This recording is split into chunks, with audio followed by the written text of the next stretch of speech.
Listo, pues buenos días, buenas tardes a todas y todos. Hoy tenemos el gusto de contar con la participación de nuestro querido colega José Sarrión Andaluz. Lo presento brevemente. Él es doctor en filosofía y en la actualidad es profesor de la Facultad de Filosofía de la Universidad de Salamanca. Y bueno, entre sus publicaciones se destaca este libro que se llama La noción de ciencia en Manuel Sacristán, que ha sido publicado por la editorial Dickinson. Y bueno, desde 2021 es miembro y fundador del grupo de investigación reconocido, Imagen, Ideología y Sociedad, en la Universidad de Salamanca. Además participa como investigador de otros grupos de investigación, el grupo, por ejemplo, el grupo de investigación en humanidades ecológicas de la Universidad Autónoma de Madrid y en el grupo de investigación HUM 536, el problema de la alteridad de la Universidad de Cádiz. Y bueno, su labor investigadora se desarrolla en la órbita del pensamiento filosófico emancipatorio, centrándose especialmente en la obra de los filósofos españoles Manuel Sacristán y también de Adolfo Sánchez Vázquez. Y bueno, sobre esto se ha escrito una monografía, un libro colectivo, varios artículos y capítulos del libro, y ha participado en distintos congresos y reuniones científicas. El último libro que presentamos aquí en México de él ha sido este texto que se llama Adolfo Sánchez Vázquez, Filosofía, Estética y Política para una lectura marxista de nuestro tiempo, que coordinó con Francisco Sierra Caballero y salió en la editorial Tiranta. Bueno, entonces hoy pues nos va a exponer acerca de el pensamiento crítico, propositivo, científico, sobre ciencia y tecnología de Manuel Sacristán. Y pues bueno, adelante, José, tienes la palabra y pues muchas gracias por participar en nuestra cátedra extraordinaria. Muchísimas gracias al profesor César de Rosas Ramírez por esta generosa y amable presentación, así como a la cátedra extraordinaria Maestros del Ya me Exilio quitaste la Español. hoja aquí de los... No, pero es que tenía A, de los escritos. Aquí está. a ver, que hay algún micro que tenemos por aquí. Ya quedó.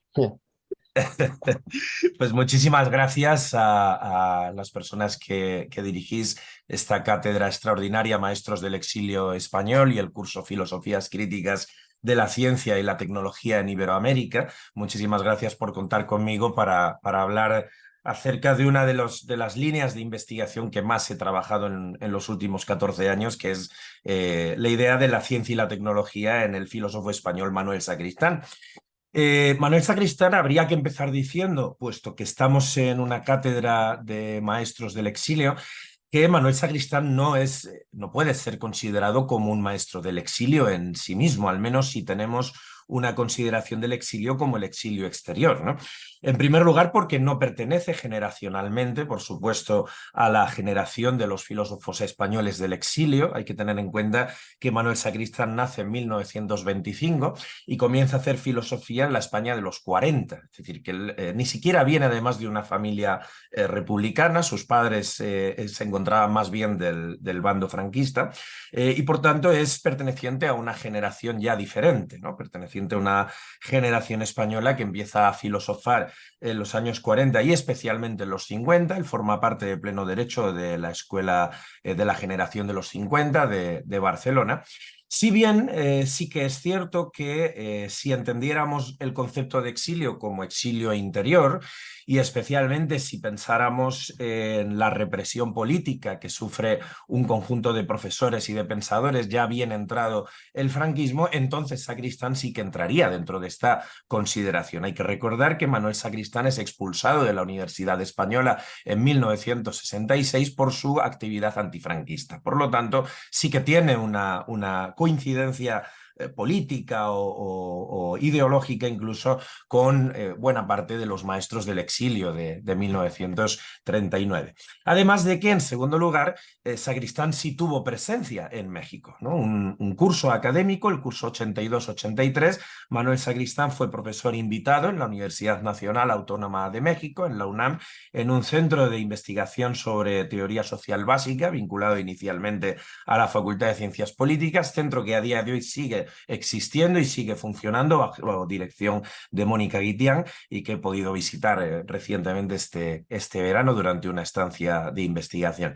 Por lo tanto, teniendo en cuenta estos parámetros, sí que hay un encaje y sí que hay una relación entre Manuel Sacristán y esta cátedra y este curso. Pero es que además, como plantearé ahora, las preocupaciones principales del Sacristán Maduro, que entendiendo por tal el que emerge en los años 70 y opera durante todos los años 80 hasta su temprano fallecimiento en 1985, va a estar caracterizado por una reflexión continua en torno a la filosofía de la ciencia y de la tecnología. Comenzando por el principio, he pensado que podría ser interesante empezar haciendo una pequeña contextualización biográfica, ¿no?, de Manuel Sacristán, porque es un autor quizá no muy conocido dentro de la filosofía iberoamericana. Sacristán probablemente sea reconocible por dos elementos de entrada. Una por su papel en la reintroducción de la lógica en España en los años 50, a través de su manual Introducción a la lógica y el análisis formal, que formó a toda una generación de estudiantes de filosofía en los años 50, 60 y bien entrados los 70. Y en segundo lugar, seguramente sea muy conocido por su labor como traductor y como difusor cultural. Es decir, Salvador López Arnal, a quien aprovecho para mencionar como una persona a quien debemos tener la mayor parte de los escritos inéditos de Sacristán hoy disponibles y con quien sigo colaborando a día de hoy extrayendo escritos inéditos para su publicación, ha cifrado en unas 28.000 páginas el total de traducciones que ha realizado Manuel Sacristán sobre diferentes campos, como veremos a continuación. Sin embargo, es probable que las ideas propiamente filosóficas, las ideas propiamente sistematizadas de Sacristán sobre diferentes campos relacionados con la ciencia y la tecnología no sea tan sencillo de encontrar o no hayan sido tan difundidas o no sean tan conocidas. Por tanto, quizás es buena idea comenzar con una pequeña contextualización biográfica. Sacristán, como decía antes, nace en 1925 en Madrid y nace en una familia que a lo largo de la Guerra Civil se va a encontrar más bien cerca del bando nacional que del bando republicano. Si bien no es una familia excesivamente politizada, su madre, Emilia Luzón, pertenece a una familia de pequeña burguesía republicana con cierta influencia de la Institución Libre de Enseñanza. Parece ser que su madre estudió en un centro cercano a los planteamientos institucionistas y que esto habría derivado en la temprana escolarización de Manuel Sacristán siendo niño en un centro de influencia del krausismo. No tenemos mucha más información en torno a esta cuestión, más que lo que menciona Juan Ramón Capella en su biografía de Manuel Sacristán. El padre es un empresario de origen ceutí que pasa la guerra civil, se desplaza de vivir en Madrid a vivir en Valencia y de ahí sale a Francia, donde se establece en Niza, y en Niza comienza a desarrollar una labor de intermediación empresarial con el franquismo, lo cual genera que cuando termina la guerra civil y retorna a España, se establece no en Madrid, de donde eran la familia originariamente, sino en Barcelona, precisamente por la cercanía con Niza, y en Barcelona se va a convertir en el administrador de la organización juvenil de La Falange. El padre es un impresor que tiene un negocio relacionado con el mundo de las imprentas y va a tener una relación, insisto, empresarial y después plenamente política con el mundo de la Falange. Por lo tanto, tenemos dos datos de partida. Es decir, Sacristán, por un lado, no pertenece a la misma generación que los maestros republicanos del 36. De hecho, la politización de Sacristán contra Franco será un fenómeno que le llegará ya en su etapa universitaria y especialmente cuando cursa estudios de lógica en Alemania. Y, por otro lado, estamos ante una persona que estudia filosofía en los años 40 en la Universidad de Barcelona. De hecho, Sacristán, durante su adolescencia y primera juventud, es falangista.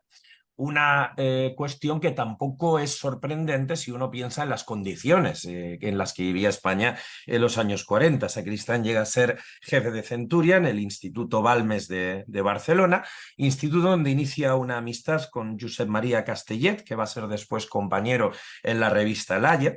En 1944, por cierto, enferma de tuberculosis, lo que le va a llevar a la pérdida de un riñón. La mala salud de Sacristán es lo que va a causar que fallezca tan tempranamente, en 1985, precisamente cuando falle su segundo riñón, con 59 años, tremendamente joven.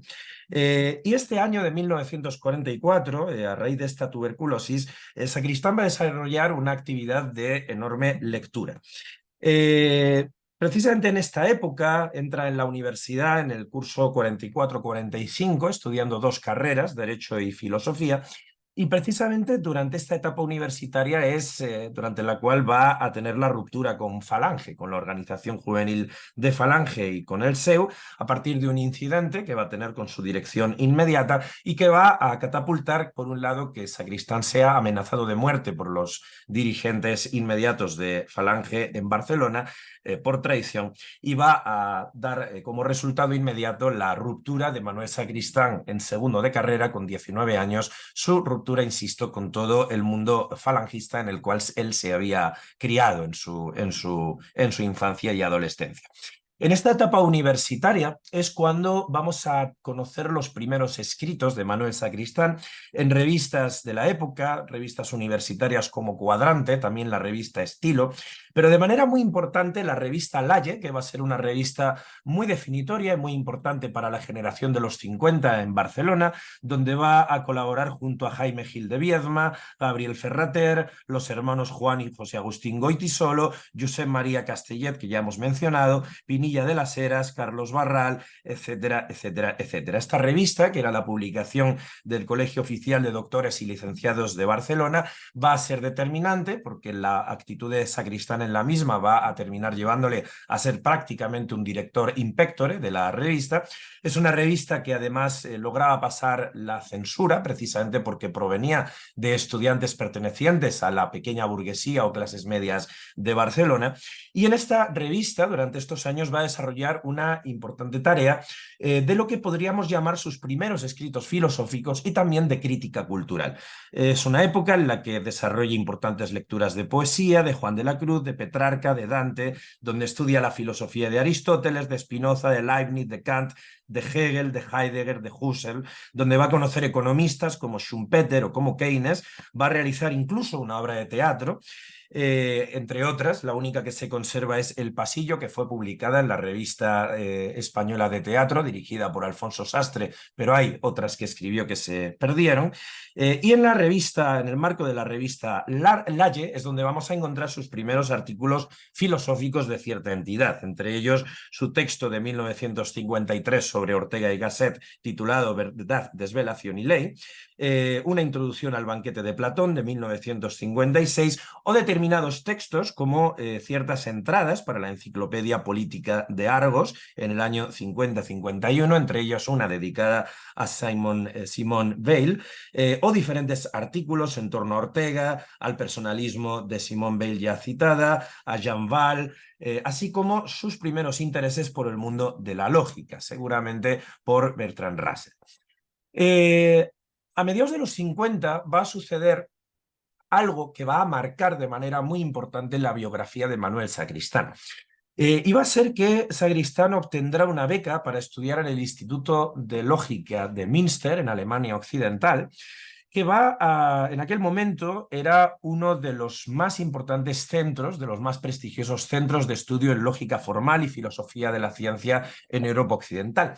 Pero es muy importante, si nosotros conectamos este momento histórico con el momento histórico del exilio del 39, podemos observar con facilidad que Manuel Sacristán vuelve de esta estancia de 3 años en Münster, convertido en aquel momento en el español que más sabía acerca de lógica formal en España. Es decir, si tenemos en cuenta que de los conocedores de la lógica tenemos por un lado a García Vaca, que estaba exiliado desde el año 39, y tenemos por otro lado a Sánchez Maza, que se exilia también, en este caso en Europa, lo que encontramos es que cuando Manuel Sacristán vuelve de estudiar durante 3 años lógica formal, es la figura de referencia de la lógica en España. No olvidemos que además la lógica había sido perseguida ideológicamente por la política nacional católica de Falange. Era considerada una de las ramas filosóficas de un carácter extranjerizante o liberal y que por lo tanto no se correspondían con la idea filosófica que pretendía cultivar Falange Española en la época. Sacristán estudia en este centro que es dirigido por Scholz, un teólogo que había evolucionado hacia la lógica, tratando de encontrar en ella la metafísica del presente. Va a recibir clases directas también de Stigmüller y otra serie de autores lógicos de la época y por tanto va a volver convertido, insisto, en el mayor especialista en lógica en aquel momento que había dentro del país. Es decir, si descontamos a los filósofos que se encontraban en aquel momento en el exilio. Pero su acercamiento a la lógica formal no va a ser la única característica que adquiera en Alemania, sino que además en Alemania se va a producir también la primera conexión de Manuel Sacristán con el mundo del marxismo. Va a acudir a unos seminarios dirigidos por un obrero fresador que va a ser Hans Schweins, el responsable del KPD en Münster, seminarios a los que acude con Vicente Romano, quien en un futuro se convertirá en uno de los máximos exponentes de la teoría de la comunicación marxista en España, partido en aquel momento, por cierto, ilegalizado en 1956 en Alemania Occidental, y va a tener un importante contacto también con Ettore Cassiri, quien es un profesor de lógica de Pisa, en Italia, afiliado al Partido Comunista Italiano, que parece haber sido bastante importante en la adscripción de Manuel Sacristán al marxismo durante sus años de estudio en Alemania Occidental. A su vuelta a España, entonces, Manuel Sacristán vuelve convertido en una doble condición. Por un lado, el mayor especialista en lógica de su tiempo, pero por otro lado, también en el responsable de universidad del Partido Comunista de España en Cataluña, es decir, del Partido Socialista Unificado de Cataluña, que va a ser nombrado responsable de universidad en 1956. En esta época rechaza, de hecho, una oferta de trabajo para ir becado a la Escuela de Lógica de Münster. De acuerdo a Juan Ramón Capella, rechaza esta oferta de trabajo porque Sacristán concibe que tiene que volver a España para desarrollar actividad política antifranquista y que por lo tanto su función se encuentra en aquel momento en Barcelona y se encuentra en España y no se encuentra en cambio en otro país. Esta actitud, por cierto, se va a mantener en el tiempo. En 1965, cuando es expulsado de la universidad, recibió una oferta para ir de profesor a la Escuela de Lógica de Italia a través de Ettore Cassiri, y el propio Mario Bunge ha explicado a través de entrevistas que él mismo trató de gestionar una plaza de profesor en Alemania para Manuel Sacristán, el cual rechazó para poder continuar luchando contra Franco en la segunda mitad de los 60 y los años 70. A su vuelta a España, entonces, Sacristán va a desarrollar una importante actividad filosófica, docente, traductora y política.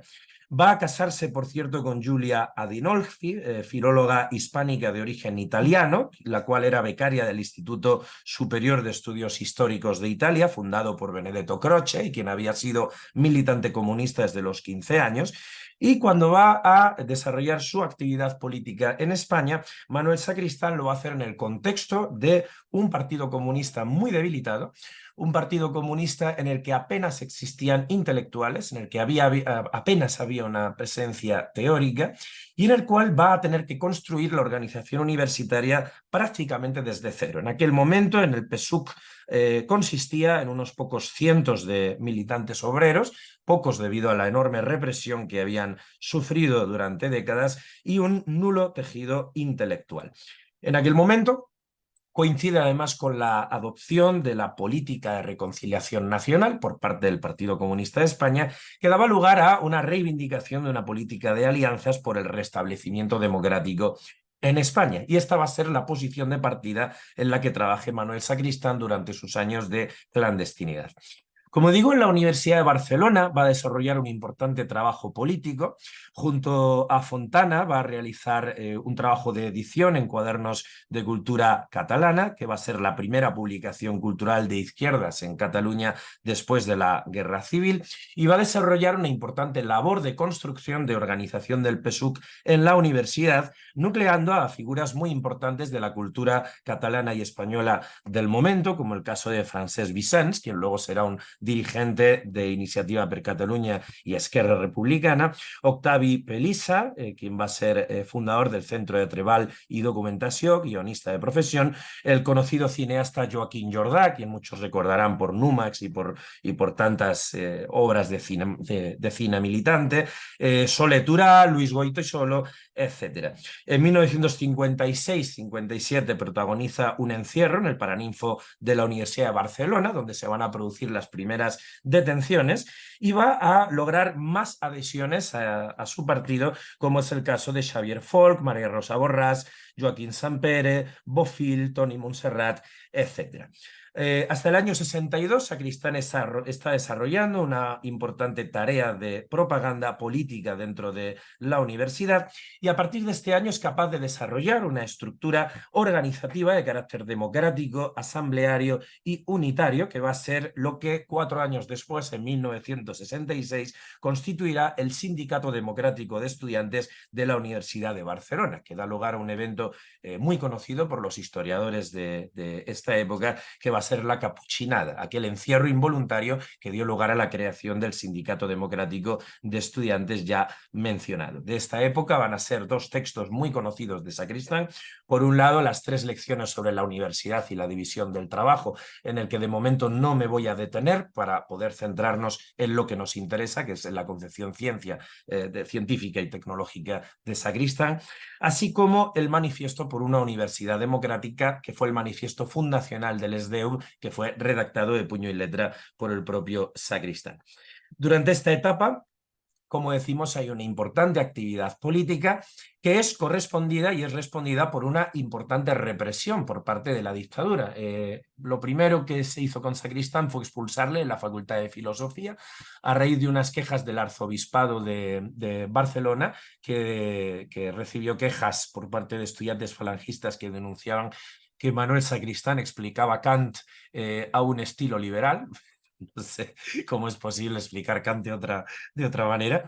A raíz de estas quejas lo expulsan de la Facultad de Filosofía, lo mandan a la Facultad de Económicas, donde empieza a dar fundamentos de filosofía, asignatura que con el tiempo se convertirá en metodología de las ciencias sociales, que va a ser la asignatura que más tiempo ejerza Sacristán en la Universidad de Barcelona y la asignatura que reciba cuando vuelva cuando sea readmitido después de la transición democrática.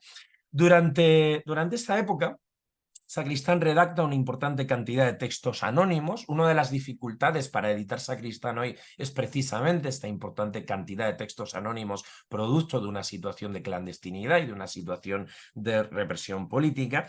Publica en revistas clandestinas como Unitat o Treball, también en Horitzons, en Realitat, en Nuestras Ideas, etc.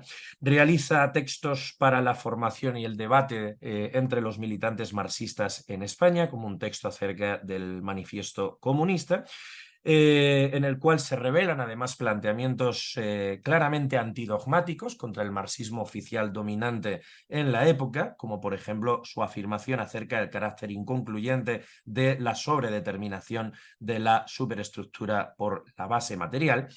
Va a elaborar textos también de cierta raíz orteguiana, como su Studium Generale para todos los días de la semana, donde va a declarar una importante crítica contra el especialismo. Va a publicar también la primera selección de textos de Marx en castellano, publicado en España después de la Guerra Civil, que va a ser el recopilatorio de textos titulado Revolución en España, de escritos periodísticos de Marx, recientemente reeditado con algún texto nuevo.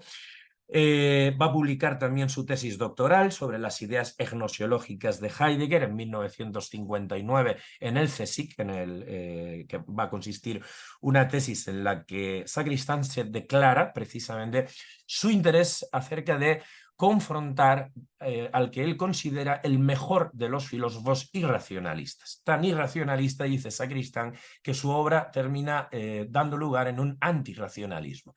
El objetivo de Sacristán en esta tesis es tratar de enfrentarse, en este caso, al irracionalismo, siempre desde un respeto técnico por la capacidad, técnico en el sentido de técnica filosófica, es decir, de capacidad discursiva que él ve en el filósofo alemán.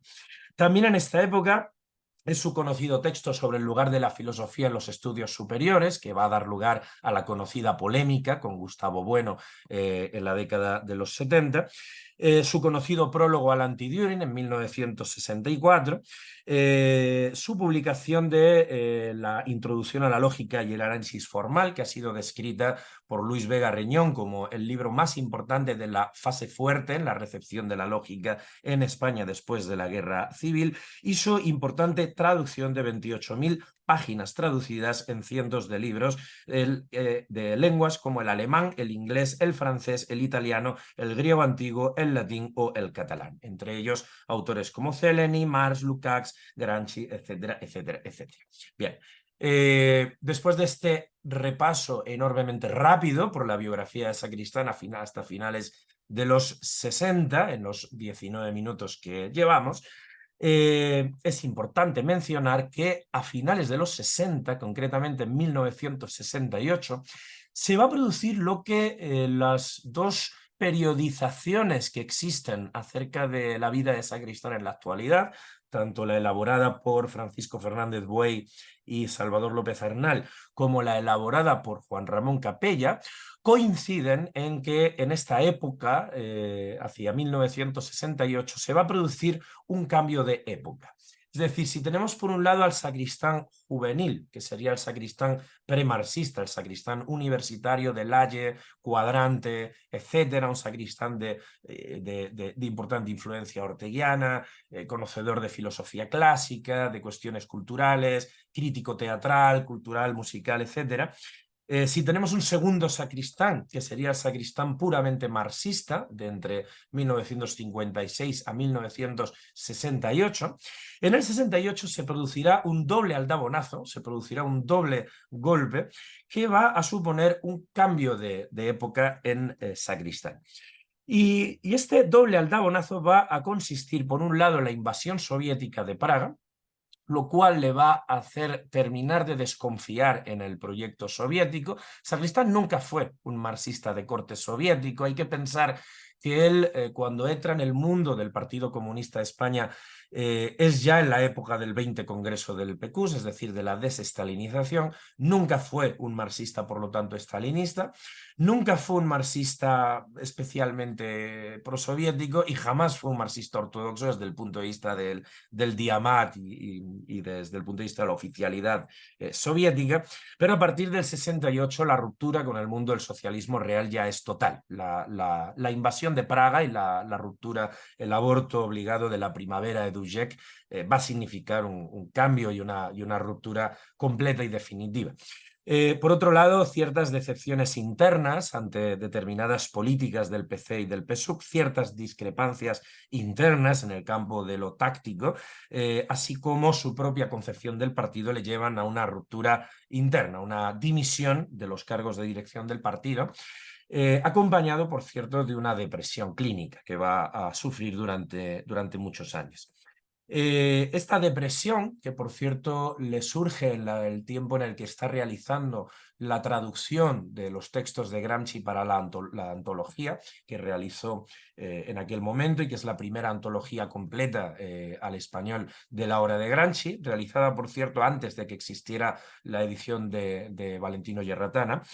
Esta depresión que coincide en el tiempo, insisto, con el estudio de Gramsci, esta comparativa no es mía, la hace Sacristán en varias ocasiones, tiene que ver con lo que él mismo llama una decepción histórica ante el movimiento comunista internacional tras los sucesos de 1968. Y en este momento se produce un cambio que tiene que ver con la aparición o con el descubrimiento de lo que el propio Sacristán va a llamar los nuevos problemas post-leninianos. Es decir, problemas de carácter cultural, social y político que no podían ser previstos desde el marxismo propio, desde la configuración del marxismo en el Marx de los años 40 hasta la configuración del leninismo en los años 10 y principios de los años 20. Sacristán entiende que han aparecido una serie nueva de problemas que no podían vislumbrarse con antelación y que estos nuevos problemas postleninianos exigen un replanteamiento del paradigma marxista, lo cual le lleva a un proyecto que yo caracterizaría con una doble cualidad. Por un lado, una relectura o una reelaboración teórica del marxismo, y algunos elementos los citaré a continuación, y por otro lado, una reivindicación del núcleo ético y político del marxismo, entendido este como un proyecto revolucionario dirigido a la mayoría social trabajadora en alianza con la ciencia.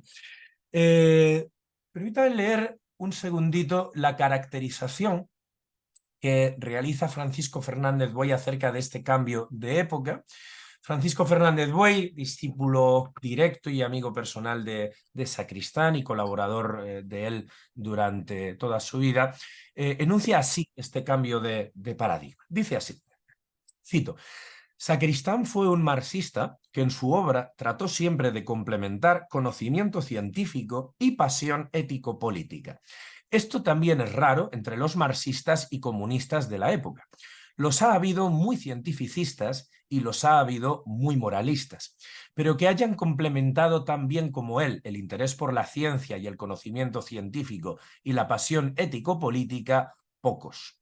Así, cuando en el marxismo que él conoció en los años 60 faltaba ciencia y sobraba pasión, verbalismo, palabrería o retórica, y estoy pensando fundamentalmente en el 68 y en lo que vino inmediatamente después del 68, Sacristán puso el acento en la importancia de la lógica, la argumentación racional, la epistemología y la metodología.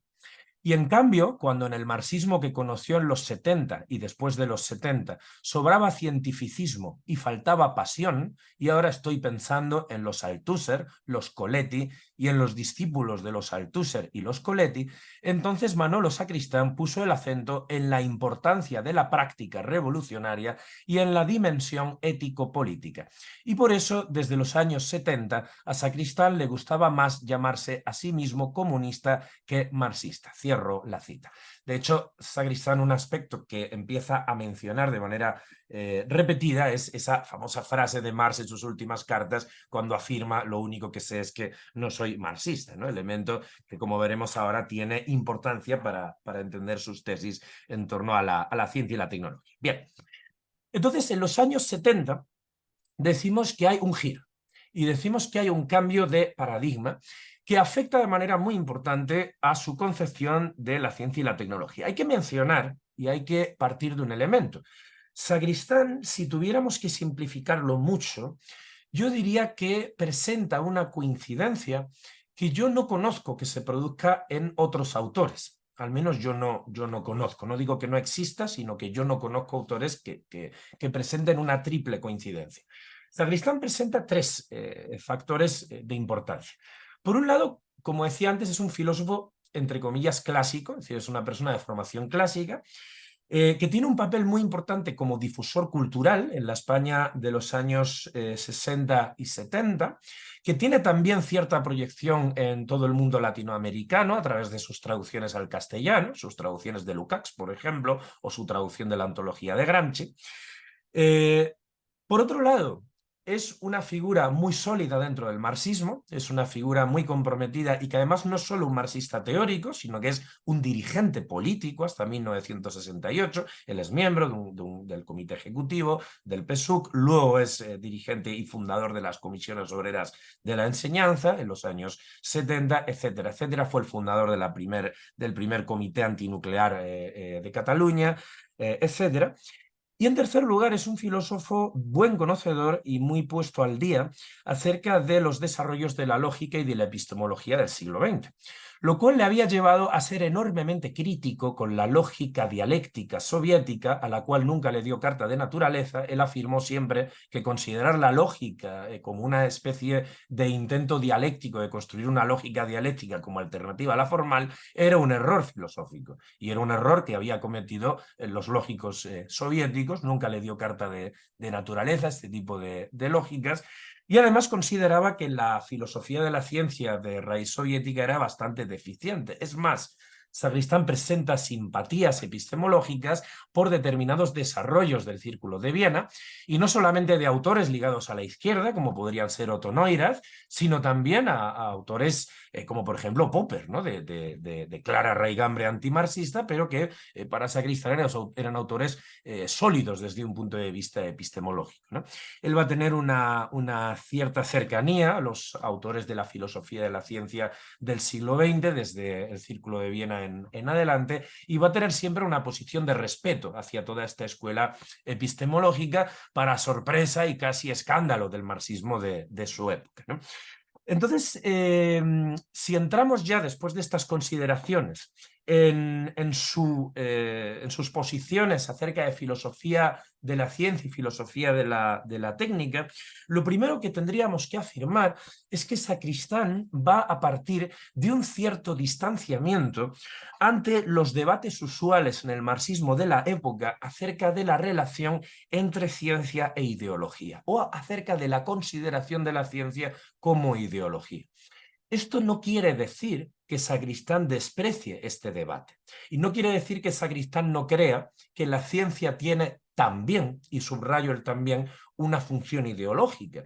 De hecho, Sacristán tiene varios textos en los cuales uno de los aspectos que formula es que sería un error quedarse en una mera consideración de la ciencia como fuerza directa de producción, a pesar de que Marx descubra esta posición en el Capital a través de la categoría de subsunción y a través de la plusvalía relativa, pero que sería un error considerar a la ciencia solo como fuerza de producción, es decir, darle un estatus básico desde el punto de vista marxista, con vocabulario marxista, sino que además es un componente sobreestructural.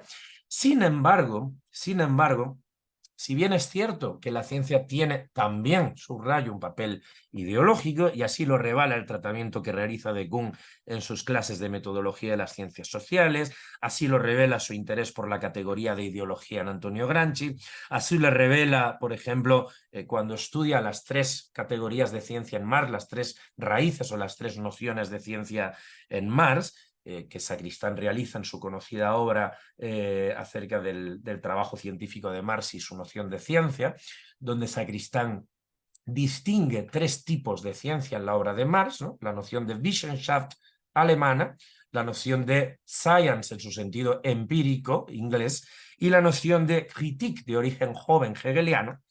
Y en esta tercera noción, que es probablemente la más compleja, en esta tercera noción de ciencia como crítica de origen joven hegeliano, Sacristán considera que si bien esta raíz de esta tercera noción de ciencia va a ser infecunda en lo que se refiere al Marx empírico, al Marx que realiza la science, esa ciencia proveniente empírica, en cambio, esta idea de ciencia como crítica va a ser muy fecunda en el Marx maduro, porque le va a habilitar para realizar un análisis ideológico de los productos científicos, así como una consideración sociológica de la ciencia como fuerza productiva. Es decir, que existe una valoración de ese análisis ideológico.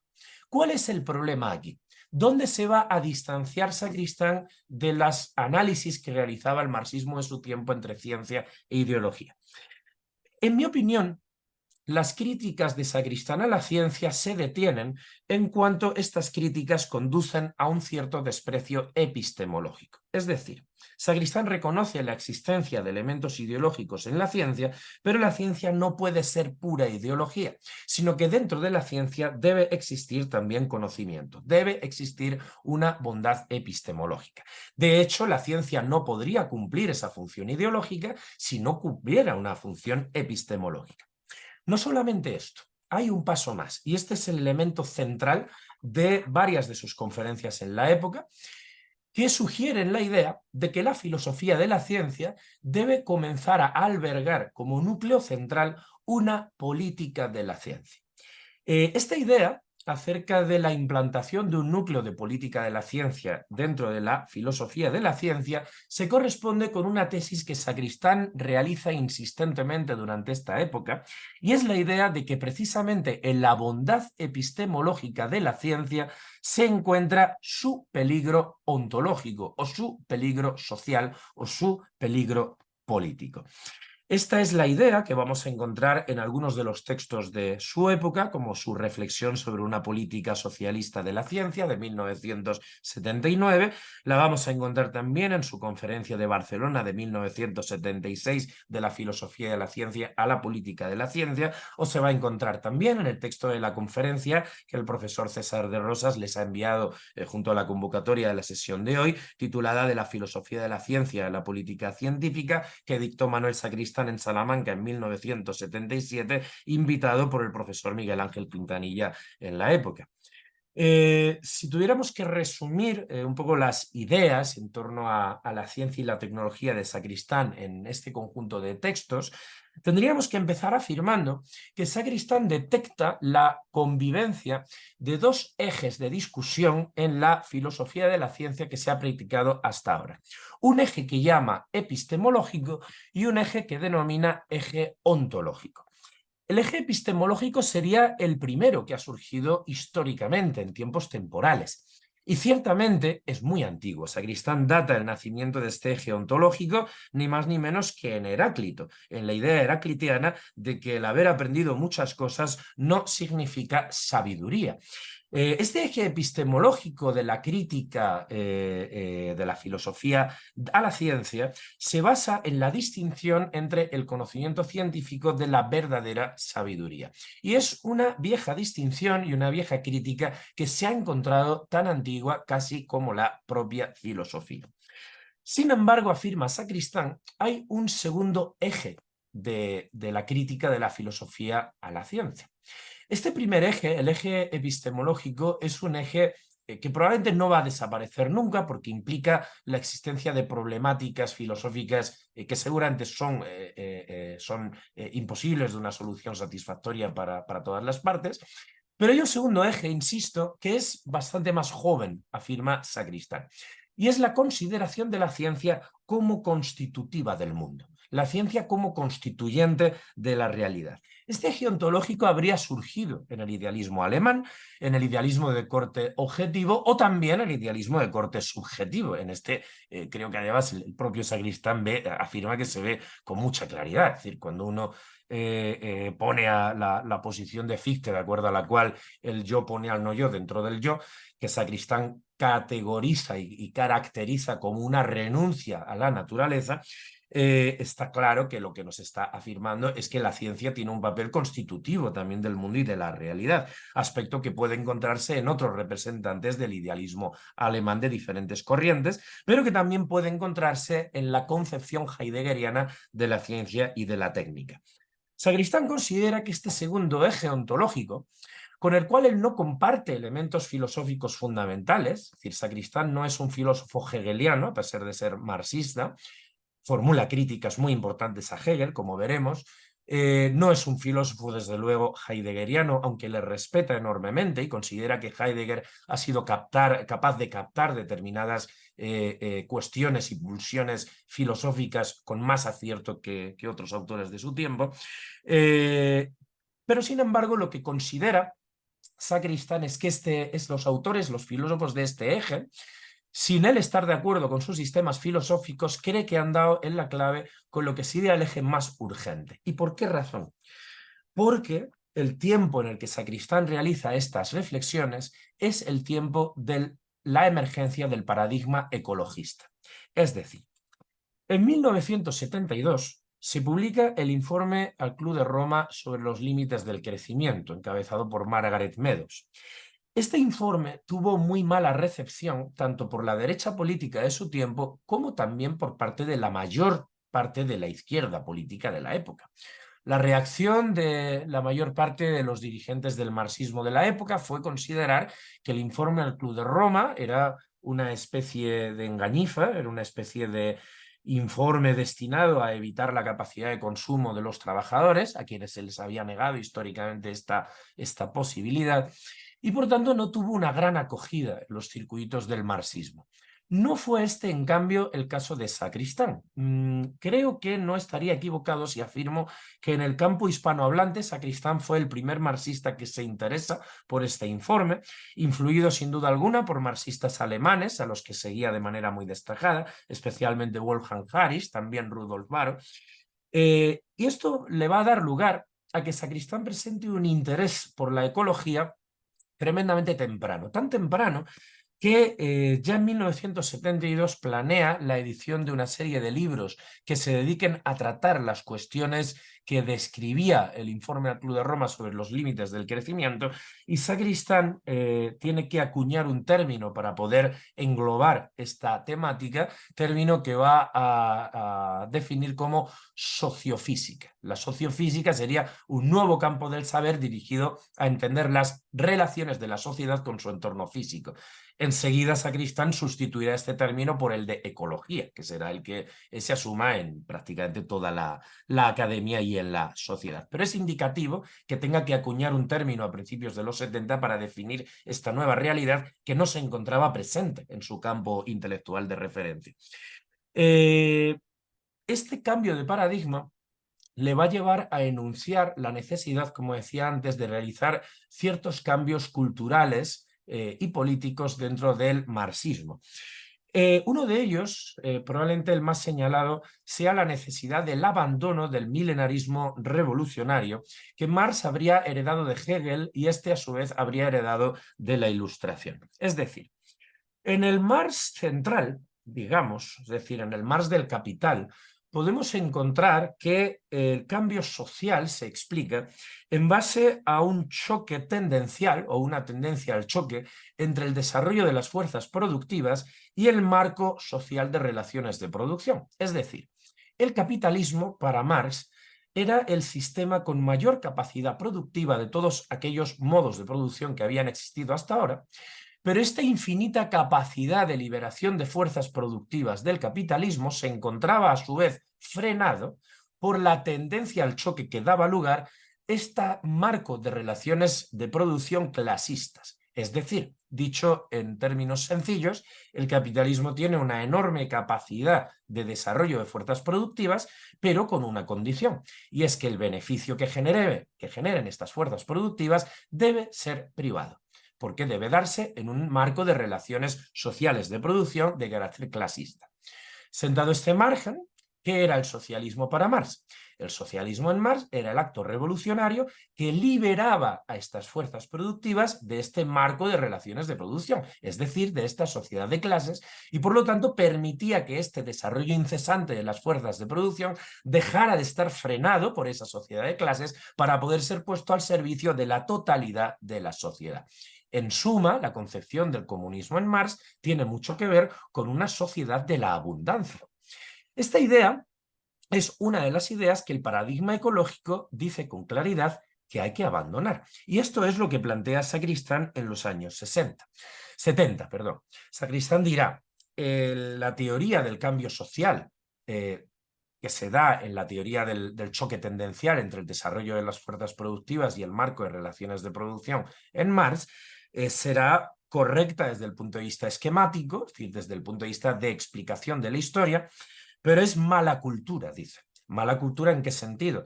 En que el desenlace de ese choque tendencial hoy no tiene por qué tener una característica progresista. El desenlace puede ser trágico. El desenlace puede ser sencillamente un colapso o una catástrofe ecológica. Por lo tanto, ahora mismo ya no podemos confiar en ese esquema en el que sí confió Marx durante la mayor parte de su vida.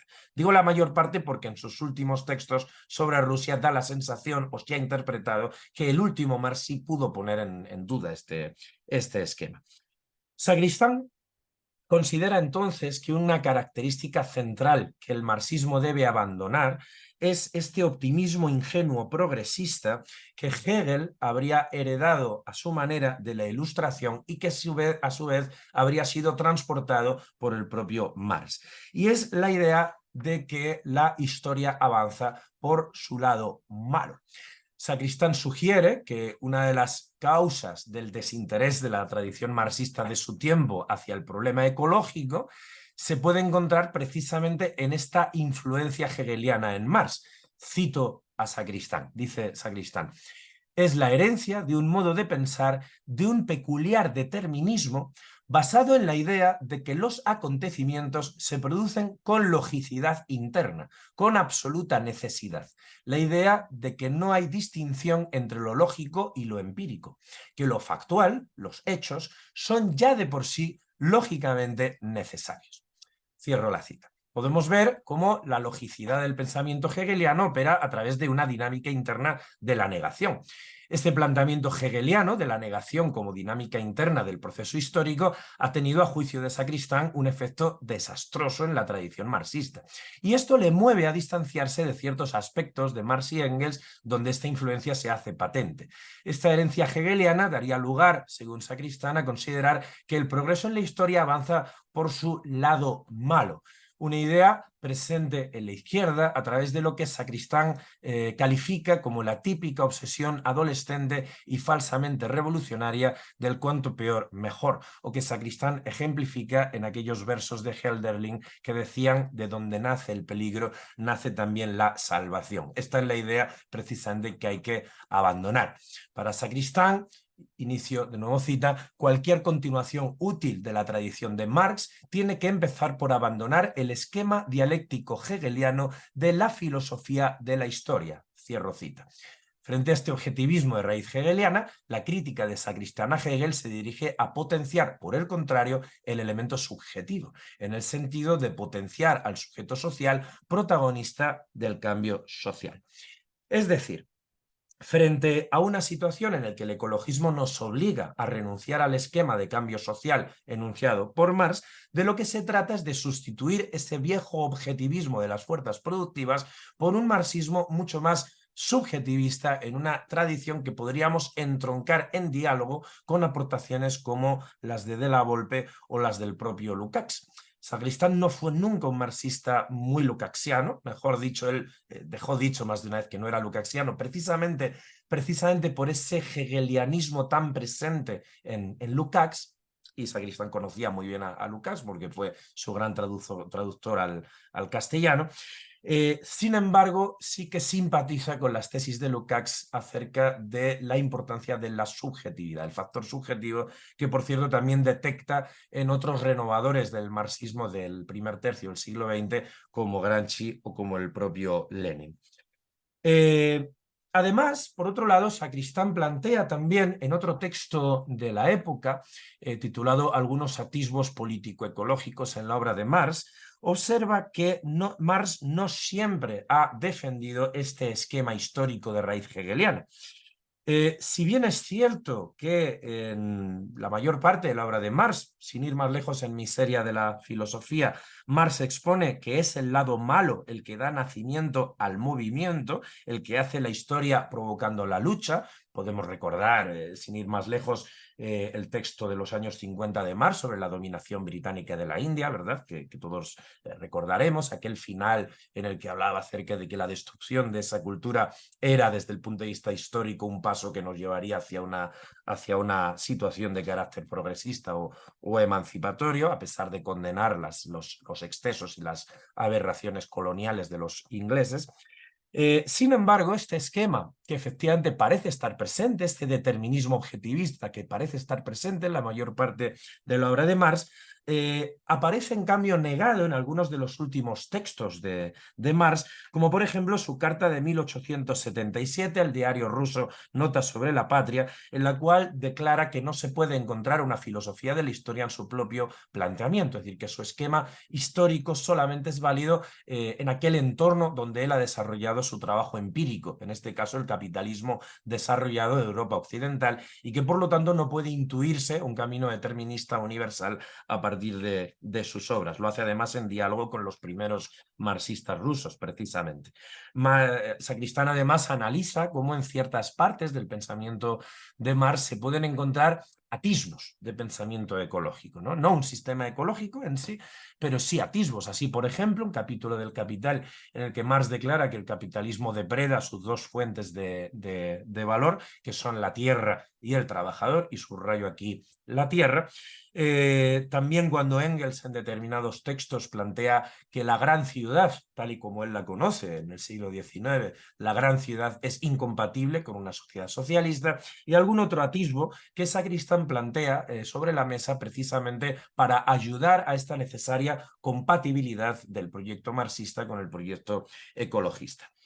Frente a este objetivismo, entonces, de raíz hegeliana, de lo que se trata es de potenciar el elemento subjetivo, es decir, el sujeto social revolucionario. La influencia aquí de Harich, como decía, va a ser fundamental.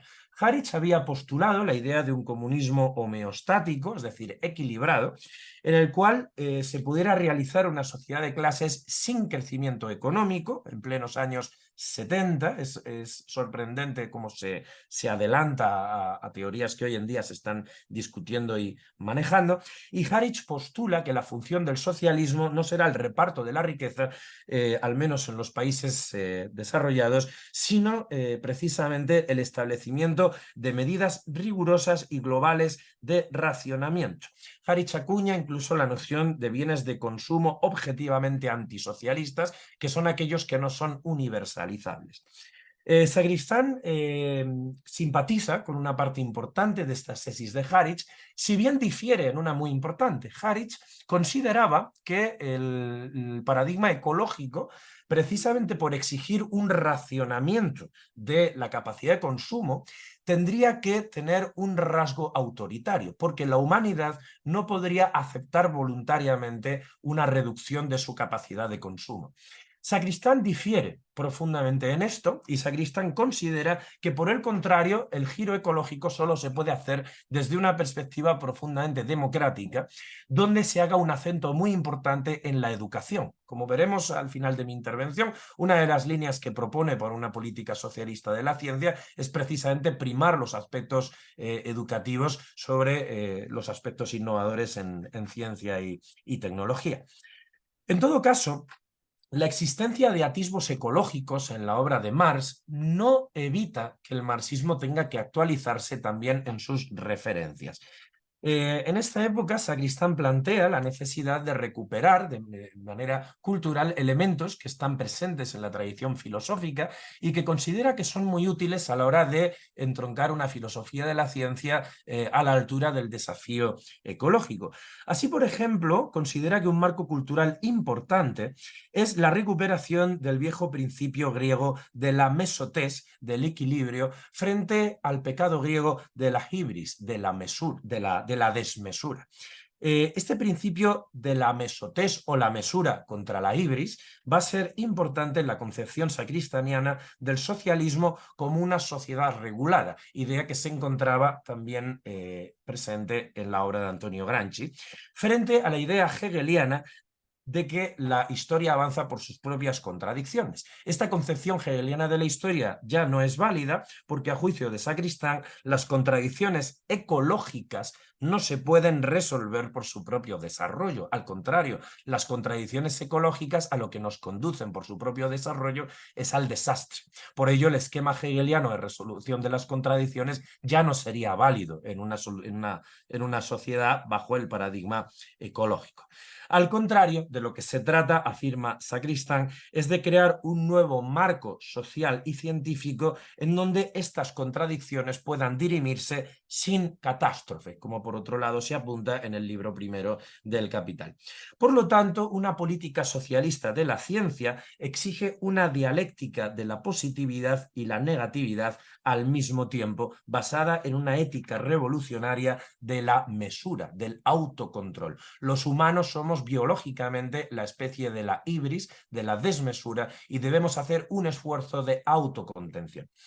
Por este motivo, es por lo que, como comentaba al principio de mi intervención, Sacristán considera que los problemas ontológicos son más urgentes que los epistemológicos y que, por lo tanto, es necesario instalar un corazón de política de la ciencia dentro de la filosofía de la ciencia, partiendo además de que los problemas de las consecuencias de la ciencia no se pueden resolver científicamente. Las consecuencias sociales o políticas de la ciencia solo se resuelven desde el mundo de la práctica de la vida cotidiana, cotidiana, noción muy importante para Gramsci y también para el último Lukács, a quien Sacristán apreciará más que al joven. Y este campo del pensamiento, de la práctica de la vida cotidiana, es un campo tradicionalmente filosófico y no resoluble solo por vía científica. En suma, debemos caminar hacia una concepción autocrítica de la ciencia. En este sentido, Sacristán acuña ciertos conceptos dentro del marxismo, como son, por ejemplo, el de fuerzas productivo-destructivas. Es decir, en el marxismo se había hablado tradicionalmente de la existencia de fuerzas productivas como un elemento que hacía caminar a la historia, y sin embargo, Sacristán va a formular un concepto novedoso que es el de fuerzas productivo-destructivas. Por cierto, es una idea es un término, es un concepto que estaba presente en la ideología alemana en Marx, si bien con otro significado. Yo creo que Sacristán, cuando recupera este concepto, lo hace con un significado diferente. La idea es que toda fuerza productiva puede ser también una fuerza de destrucción. Y por lo tanto, de lo que se trata, afirma Sacristán, ya no es de hacer avanzar a las fuerzas productivas, sino que de lo que se trata es de hacerlas avanzar, paralizar o incluso retroceder selectivamente. A mi juicio, el selectivamente es importante, porque de lo que se trata es precisamente de una sociedad autorregulada con una concepción autocrítica de la ciencia. No se puede simplemente paralizar la ciencia y la tecnología. Esto sería indeseable y además sería imposible, entre otras cosas, porque una fuerza productiva es también la fuerza productiva ser humano. Y está, por supuesto, la fuerza productiva ciencia. De lo que se trata es de que la tecnociencia tiene un carácter, podríamos decir, epistemológicamente ambiguo o incluso neutro, llega a afirmar Sacristán en un momento dado, pero desde el punto de vista de la práctica, en cambio, esta ambigüedad o neutralidad epistémica se transforma en riesgos y beneficios inherentes precisamente a esa ambigüedad epistemológica.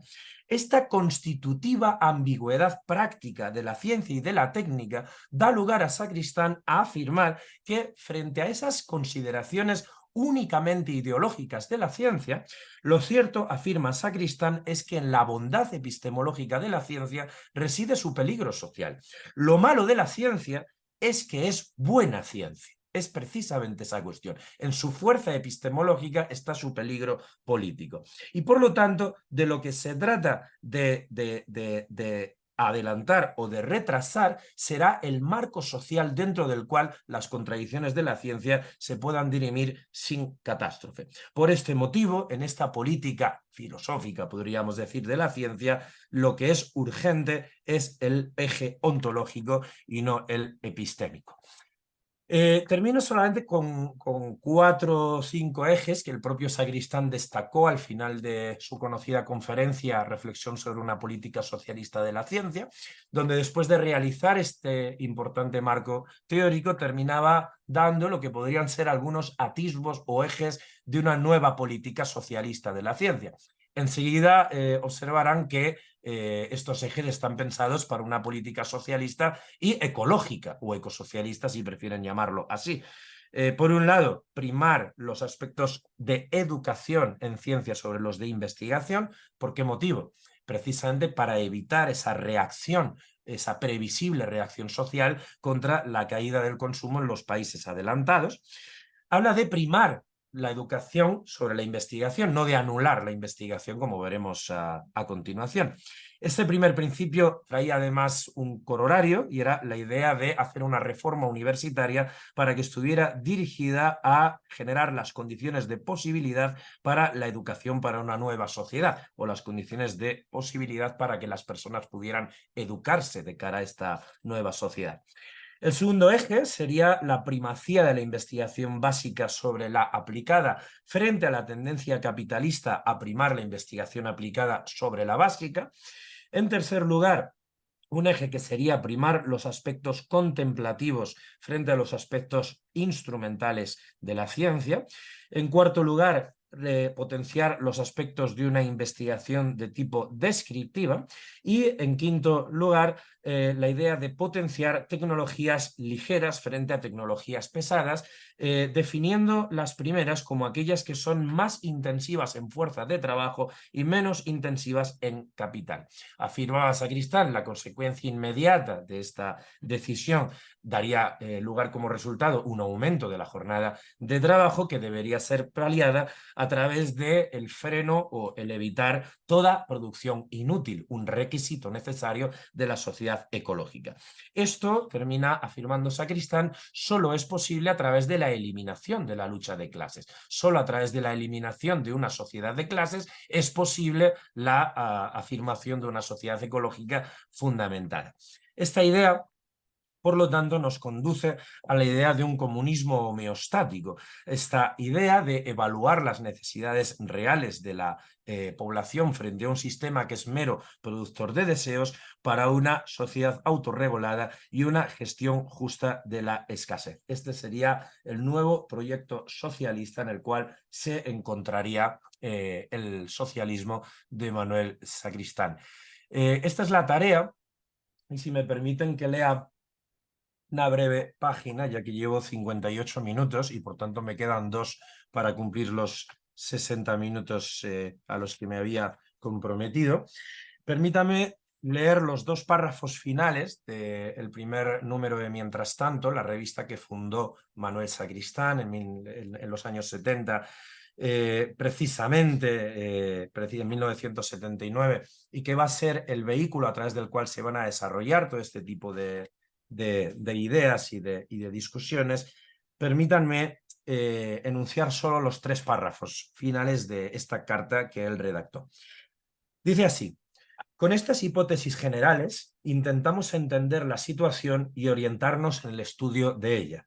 En el paisaje que dibujan es oscuro, pero precisamente porque es tan negra la noche de esta restauración, puede resultar algo menos difícil orientarse en ella con la modesta ayuda de una astronomía de bolsillo.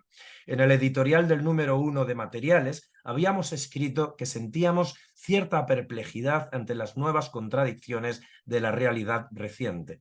Aunque convencidos de que las contradicciones entonces aludidas se han agudizado, sin embargo, ahora nos sentimos un poco menos perplejos, lo que no quiere decir más optimista respecto de la tarea que habría que proponerse para que tras esta noche oscura de la crisis de una civilización despuntara una humanidad más justa en una tierra habitable, en vez de un inmenso rebaño de atontados en un ruidoso estercolero químico, farmacéutico y radiactivo. La tarea que en nuestra opinión no se puede cumplir con agitada veleidad y racionalista, sino por el contrario, teniendo racionalmente, y subrayo racionalmente, sosegada la casa de la izquierda, consiste en renovar la alianza ochocentista del movimiento obrero con la ciencia. Puede que los viejos aliados, movimiento obrero y ciencia, tengan dificultades para reconocerse, pues los dos han cambiado mucho. La ciencia ha cambiado porque desde la sonada declaración de Émile Dubois-Reymond, ignoramus et ignorabimus, ignoramos e ignoraremos, lleva ya asimilado un siglo de autocrítica, aunque los científicos y técnicos siervos del Estado atómico y los lamentables progresistas de izquierda, obnubilados por la pésima tradición de Dietzgen y materialismo y empiriocriticismo, no parezcan saber nada de ello. El movimiento obrero ha cambiado por su parte porque los que viven por sus manos son hoy una humanidad de complicada composición y articulación. La tarea se puede ver de varios modos según el lugar del que se la emprenda.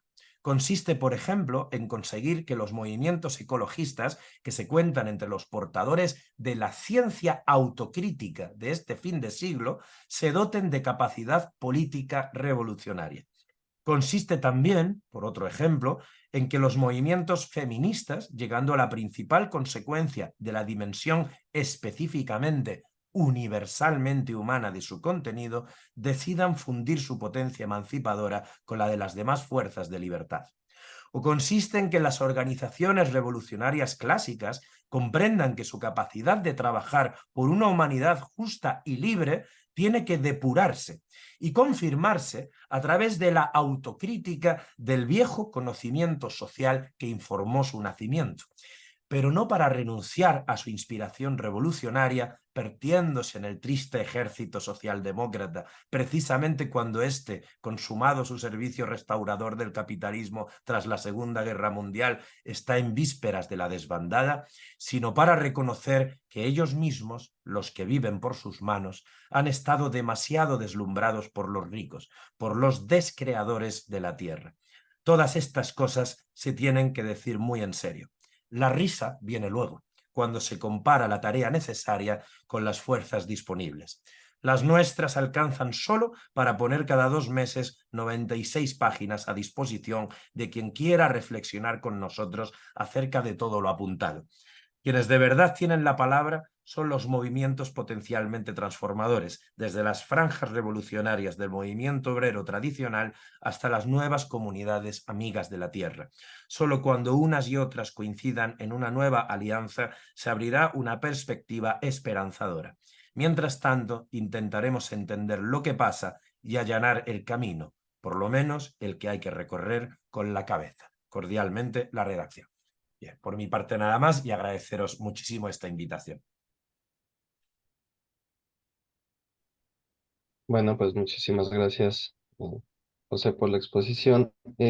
Vamos a dar paso entonces a una ronda de preguntas, comentarios. Eh, entonces, bueno, si quieren ir levantando la manita aquí en la aplicación. Adelante, Antolín, por favor.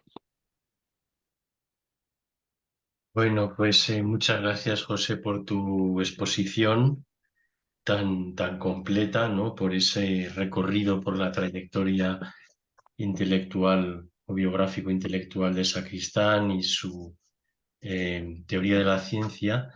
Y bueno, es un autor que yo conozco poco, hoy lo conozco un poquito mejor después de tu exposición. Y te quería preguntar por una cuestión que, bueno, tocaste un poquito al principio, pero que de manera implícita yo creo que ha estado presente en tu exposición en el contexto de este seminario, que es la cuestión de las vidas paralelas, ¿no? De los puentes y las lejanías también entre el exilio y el interior. Aludiste a ese carácter pionero de la introducción a la lógica de Sacristán, tú mismo aludiste a la de García Vaca, también hay una lógica de Ferrater Mora, que creo que publica en Chile, y luego, claro, está todo el marxismo de Sánchez Vázquez, que se desarrolla paralelamente al de Sacristán. Eh, y creo que tienen perfiles bastante diferentes. El de Sánchez Vázquez está muy ligado a la estética y a una vocación estética y a una vocación literaria, poética en su origen y a una militancia política y a la lucha en la guerra civil, etcétera. Pero bueno, también me ha parecido quizá adivinar ciertas analogías y puntos en común, como es el distanciamiento respecto del materialismo histórico en sus formaciones más rígidas, más férreas, en la decepción ante el comunismo soviético, sin que ninguno de los dos fuera realmente un marxista soviético, pero esos acontecimientos del 68 pues también son muy decepcionantes para Sánchez Vázquez, en la ambigüedad de la ciencia, aunque Sánchez Vázquez se centra también a través de la estética, en la crítica de la industria cultural y del capitalismo de masas, que creo que esto ya son temas lejanos para Sacristán.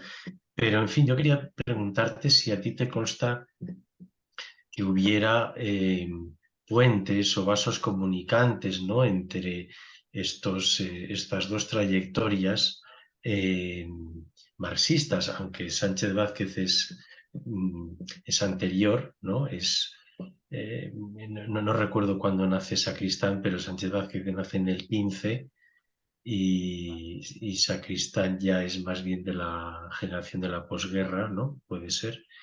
Pero hay un desarrollo paralelo, hay unas vidas paralelas, hay visiones diferentes, pero al mismo tiempo cómplices del marxismo. Eh, eh, Hay ingredientes diferentes. En el caso de Sacristán, pues tú has aludido a esas influencias tempranas de Heidegger. Luego, pues la filosofía analítica es importante. En el caso de Sánchez Vázquez es otra visión, ¿no? Más mayormente desarrollada desde la estética, pero en fin, preguntarte por posibles vasos comunicantes, puentes, si hubo alguna correspondencia entre los dos, si hubo alguna relación intelectual o más bien se miraban de reojo o se soslayaban. Eh, en fin, esa era mi pregunta. Muchísimas gracias. Respondo directamente, ¿verdad? No sé cómo soléis hacer. Como te diga el jefe. O diga... Yo creo que sí, está bien. Vale, muy bien. Bueno, pues muchísimas gracias por tu interesante pregunta, que además es algo que precisamente en México este verano lo estuve hablando con César, ¿verdad? Pudimos conversar sobre esto también, ¿no? Antes de responder, me gustaría decir que el mayor especialista que hay en Manuel Sacristán y el principal conocedor y editor de sus cartas, Sí, de la Salvador. relación es Salvador, que está aquí curiosamente, ¿vale? Os lo digo. Ah, Le he pillado porque se ha pues, encendido la cámara un momento. Le pasé la invitación esta mañana y amablemente ha podido sacarse un bueno, ratito. pues Entonces, se agradece. seguramente él sabrá respondernos mucho mejor, ¿no? Yo por mi parte, a ver, yo diría, en primer lugar, respecto al campo lógico, él se cartea y se escribe con autores lógicos. Y él tiene, de hecho, comentarios con varios autores de manuales de lógica de la época, donde además se realizan comentarios mutuos y donde se realizan aprecios, etcétera, ¿no? Respecto a Sánchez Vázquez, yo creo que efectivamente, bueno, aparte de que por supuesto se conocieron, para empezar porque Sacristán vivió un año en México y fue profesor en la UNAM durante un curso completo, además de participar en el Congreso de Filosofía de Guanajuato y otras cuestiones. Si bien es verdad que la estancia de Sacristán no es en la Facultad de Filosofía, sino que es en un centro de estudios de teoría social básica que estaba adscrito a ciencias políticas, pero en aquel tiempo sí que conoce personalmente a Sánchez Vázquez. Recientemente, de hecho, Ignacio Perrotini, que fue discípulo directo y amigo de Sacristán en México, que es actualmente director de la revista de la Facultad de Economía de la UNAM, de hecho, me contaba que él presenció una mesa redonda en la UNAM donde hablaban de diferentes cuestiones de actualidad y donde Adolfo Sánchez Vázquez intervenía y Sacristán estaba acompañando a Perrotini también en el público y le dieron la palabra a Sacristán para que opinara sobre cuestiones de política española, etcétera, ¿no? Es decir, que sí tuvieron contacto. Ahora, si hubiera que trazar esta comparativa, ¿verdad? Yo diría que hay puntos en común y otros que no. Empiezo por las diferencias. Fíjate, son dos biografías que yo he estudiado, la de Sacristán y la de Sánchez Vázquez. Me parece que las dos son fascinantes, pero podríamos decir, si hacemos una analogía física, que si la dirección es la misma, el sentido es casi el contrario. Me permito explicarme. Es decir, Sánchez Vázquez es un joven republicano que se afilia a las Juventudes Comunistas primero, a las JSU después, porque las funda en el 36, que sufre la guerra civil, que tiene que dejar de estudiar, que sufre la desbandada, que pasa 3 años durísimos en la guerra, que pide ir al frente, que le quieren poner responsable del periódico y tal, y él mismo dice que no, que él quiere ir al frente a luchar como sus compañeros, etcétera, que él no quiere beneficiarse, ¿no?, de ser un intelectual y tal, que tiene que huir a Francia, que huye a México, que se exilia, etcétera, y que en México, en condiciones de dificultad, a pesar de la enorme generosidad que tuvo el gobierno mexicano con los exiliados. Sánchez Vázquez, recordemos que llega a México sin ser un filósofo consagrado, de hecho no tenía ni la carrera. No. Sánchez Vázquez tiene que estudiar allí y tiene que empezar entre comillas de cero, es decir, no es un García Vaca, no es un María Zambrano, no es un Gauss, no es un Nicole. Sánchez Vázquez tiene que empezar de cero. Pero es verdad que México le da a Sánchez Vázquez lo que España le negó, es decir, que en México Sánchez Vázquez encontró una carrera muy fructífera, encontró una escuela, un reconocimiento institucional a su vida, a su obra, a su trabajo y una vida, pues podríamos decir, de reconocimientos, ¿no? E incluso de felicidad, si me permites el término. Sacristán es casi al contrario, es decir, tiene 10 años menos, porque él nace en el 25, es de una familia, pues digamos, con buena relación con el régimen, y sin embargo la opción de Sacristán por el marxismo le lleva a la expulsión de la universidad, a perder su carrera académica, a que le pase algo que para él fue dramático, fue trágico, que es no poder dedicarse a la lógica, porque su vocación era la lógica. O sea, él volvió de Münster completamente convencido de dedicarse a la lógica a tiempo completo. Y él no lo pudo hacer primero por la tarea política clandestina, que era muy dura, porque dirigir un partido en clandestinidad implicaba dedicar mucho tiempo a borrar huellas de la actividad, esto lo dice él mismo, ¿no? en entrevistas, y segundo porque le expulsan de la universidad. Entonces, claro, el primero le echan de la Facultad de Filosofía. Luego le trucaron unas oposiciones en la Universidad de Valencia, que es un acontecimiento muy comentado, porque unas oposiciones donde el tribunal era del Opus Dei y, bueno, para que se haga una idea la gente, eran unas oposiciones a lógica, pero no había pizarra. Es decir, no se podían hacer demostraciones lógicas, ¿no? Evidentemente ese tribunal Y no sabía. PowerPoint tampoco. Claro, no digamos PowerPoint, claro. Imagínate en el 62 unas oposiciones a lógica sin pizarra y sin papel, pues qué lógica podías tú hacer ahí, ¿no? Y se lo dieron en cambio a otro candidato que con el tiempo, por cierto, fue un gran lógico, ¿eh? Sin nada que decir contra este candidato, pero que en aquel momento no lo era.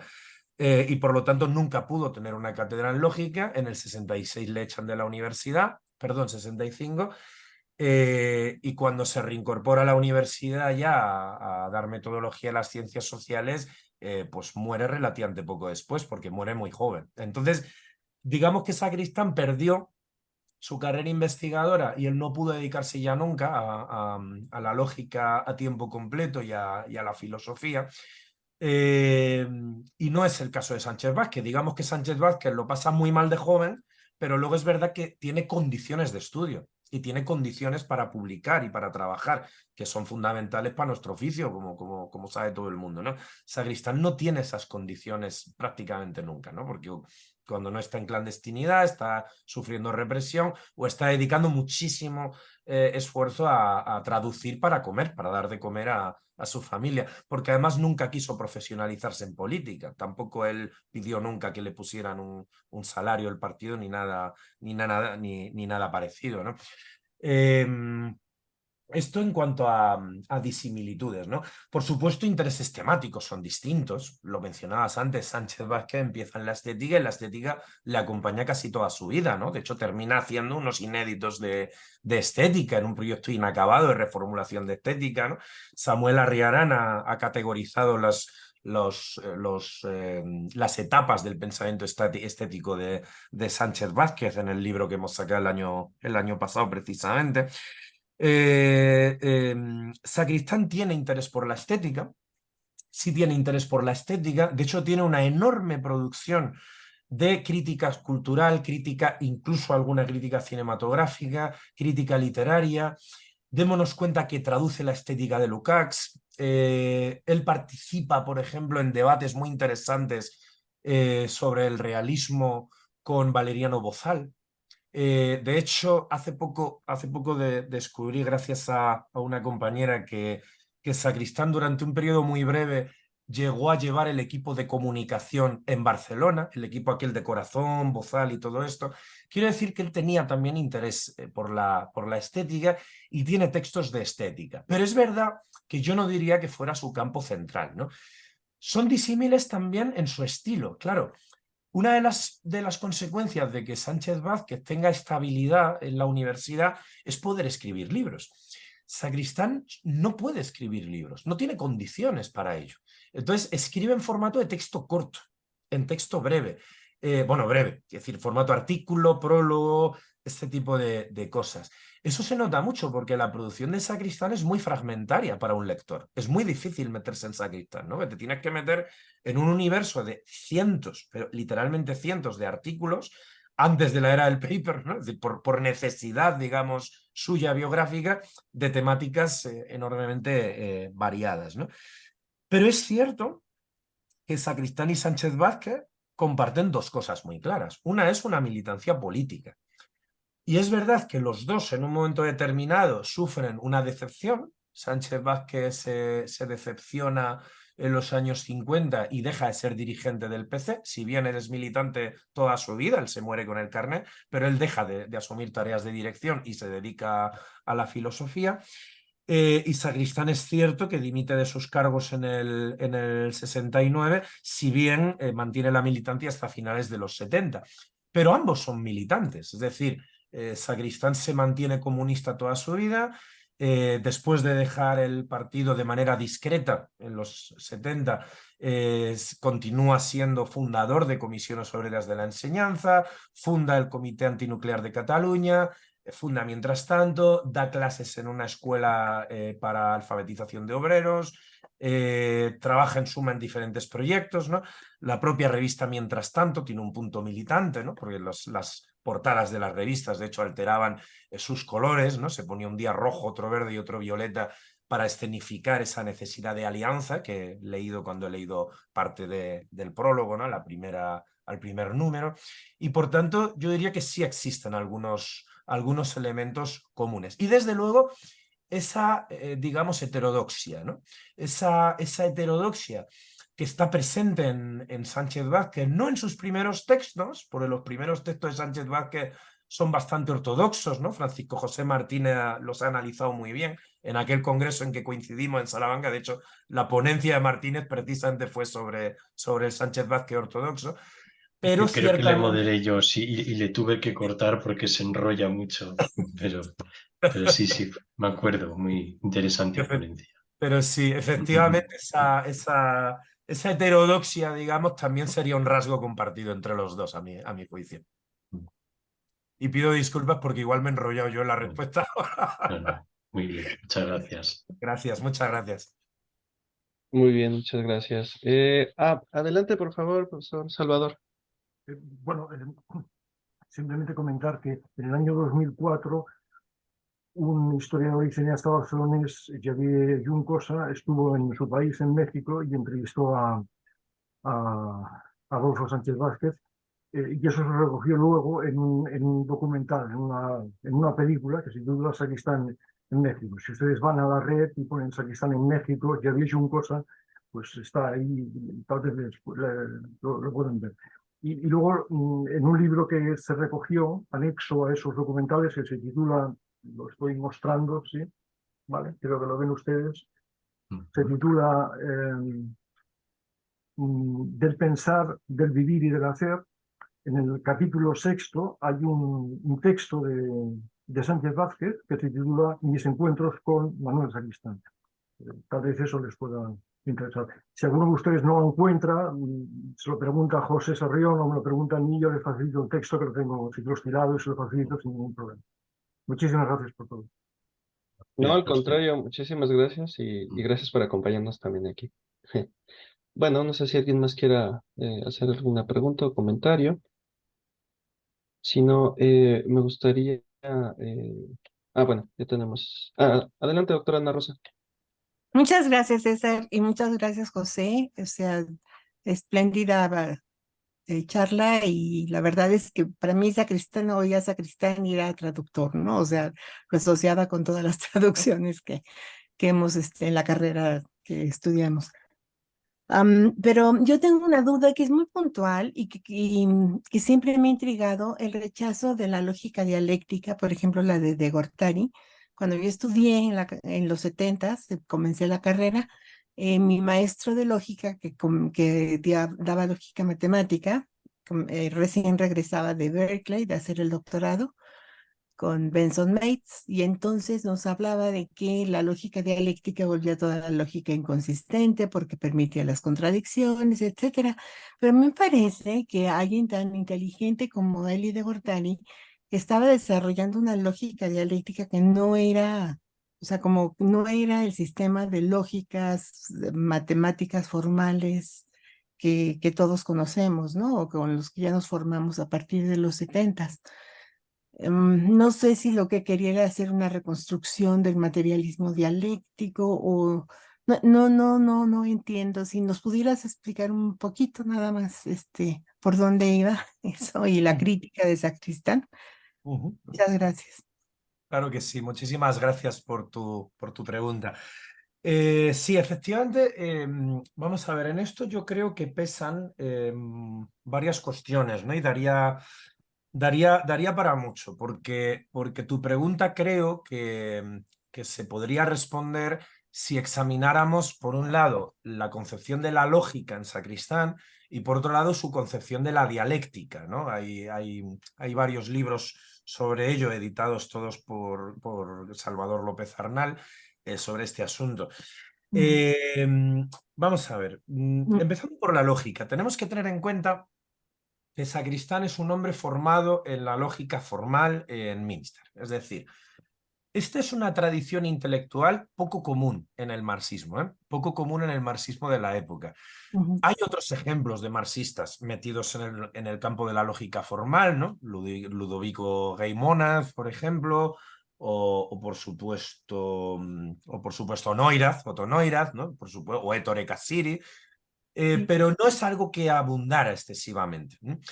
Entonces, ¿qué ocurre? Detrás de la dialéctica del diamad soviético había una especie de pretensión sustitutiva de la ciencia. Es decir, como si la dialéctica, mediante sus leyes, pudiera ofrecernos una explicación acerca de la forma en que se comporta la realidad.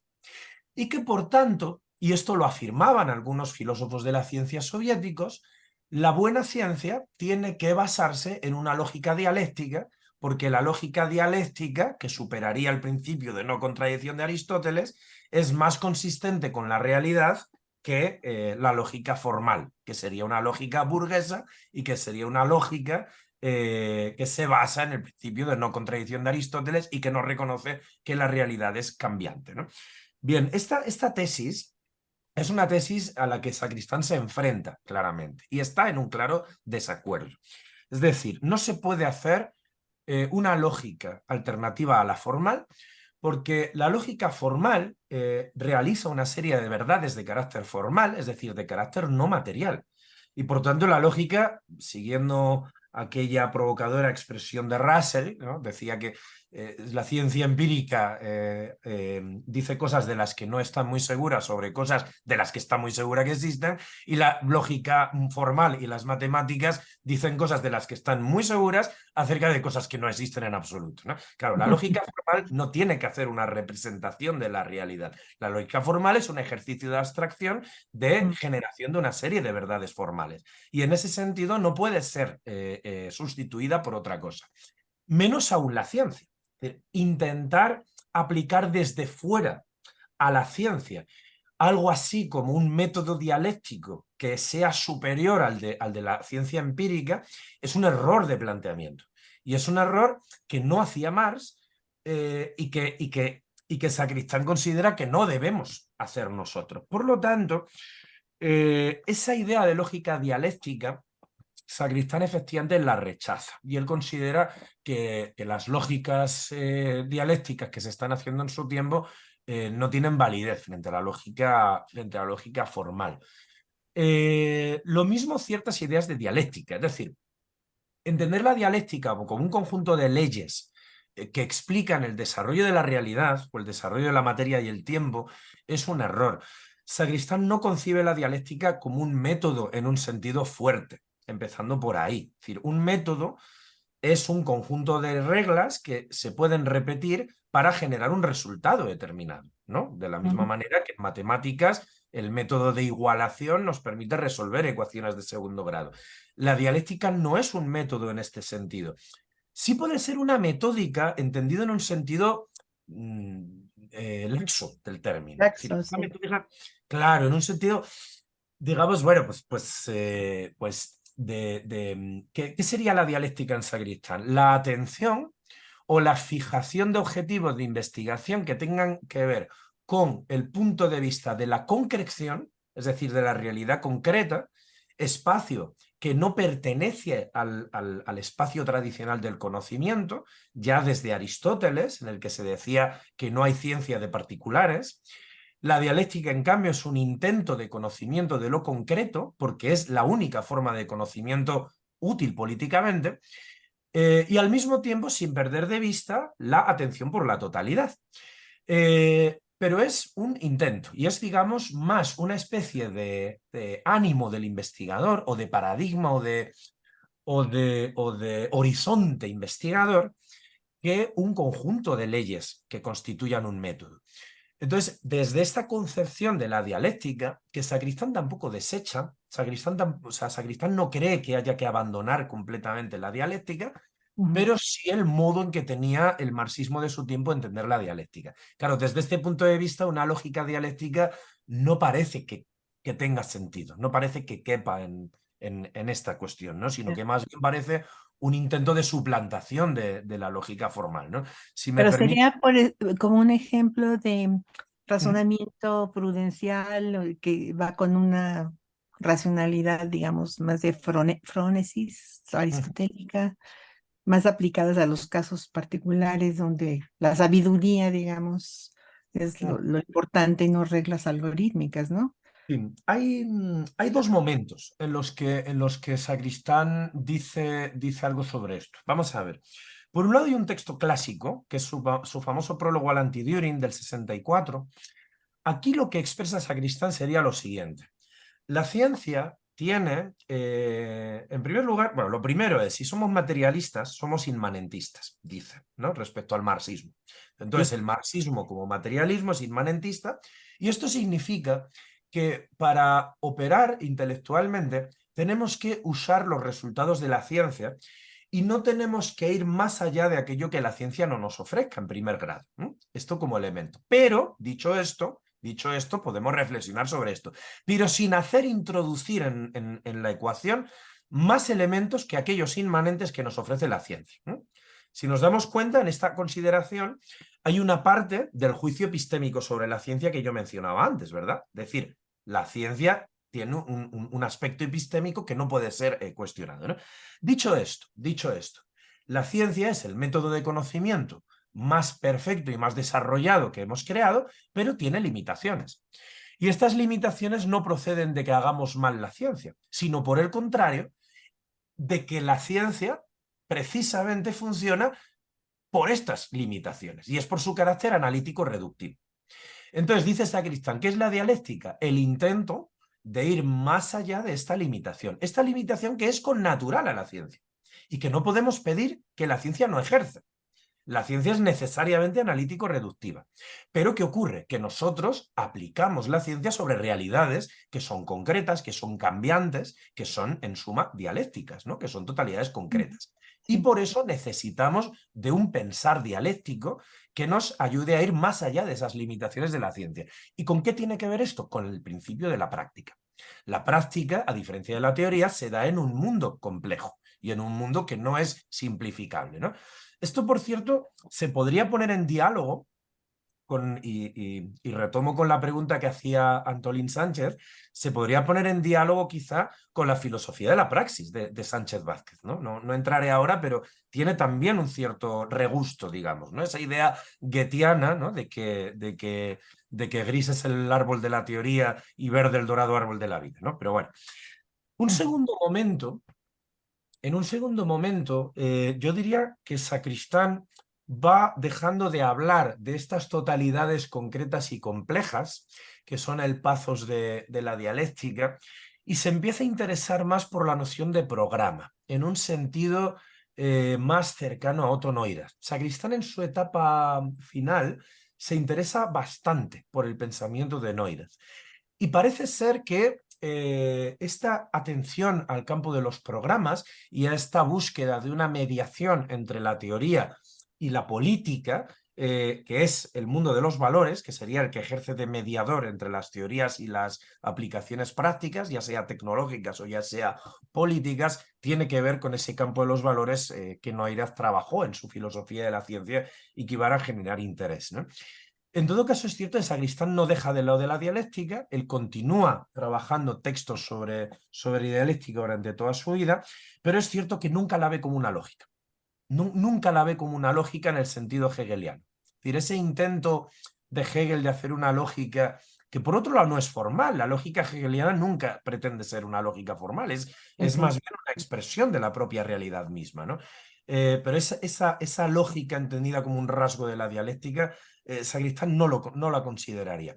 Lógica formal es una ciencia en sí misma, que tiene su funcionamiento, que tiene sus límites, que tiene su desarrollo, y eso es una cosa, y la dialéctica es otra cosa completamente diferente, que pertenece al mundo de la filosofía, al mundo de la política, al mundo de la intermediación, etc. Perfecto, muchísimas gracias, ¿eh? Ha sido muy iluminadora tu respuesta, gracias. Muchas gracias a ti, por favor, muchísimas gracias. Muchas gracias. Bueno, no sé si alguien más quiera participar. Eh, bueno, mientras alguien se anima, yo nada más quería pedirte si podías ahondar un poco más, José, sobre me pareció muy interesante que planteaste que por un lado Sacristán está combatiendo, por ejemplo, los planteamientos irracionalistas, ¿no? Pero también me llama mucho la atención y creo que ahí es muy productivo para digamos, los grupos, las personas, los intelectuales que están buscando alternativas, justamente.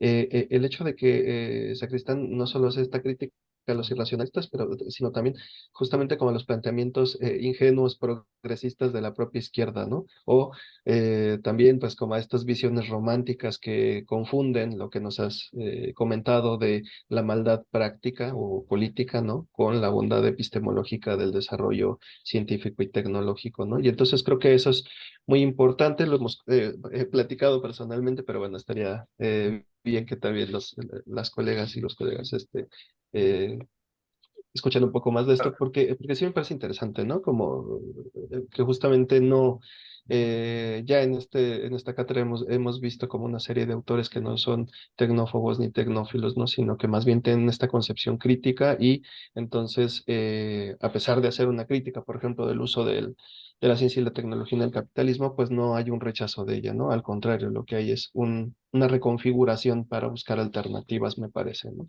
Uh-huh, uh-huh. Sin duda alguna, muchas gracias por tu pregunta, sin duda alguna. Es decir, yo diría que la fórmula con la que podríamos resumir la posición de Sacristán ante esto sería precisamente la de concepción autocrítica de la ciencia. Es decir, porque en Sacristán habitan estos dos elementos. Es decir, el elemento de una ciencia respetable y necesaria desde el punto de vista epistémico. El respeto hacia la ciencia está presente en toda la obra de Sacristán, desde su tesis sobre Heidegger hasta el editorial de Mientras tanto número 1 que acaba de leer. Si recordáis, ahora cuando lo leía, se mencionaba la necesidad de recuperar la alianza ochocentista entre ciencia y movimiento obrero.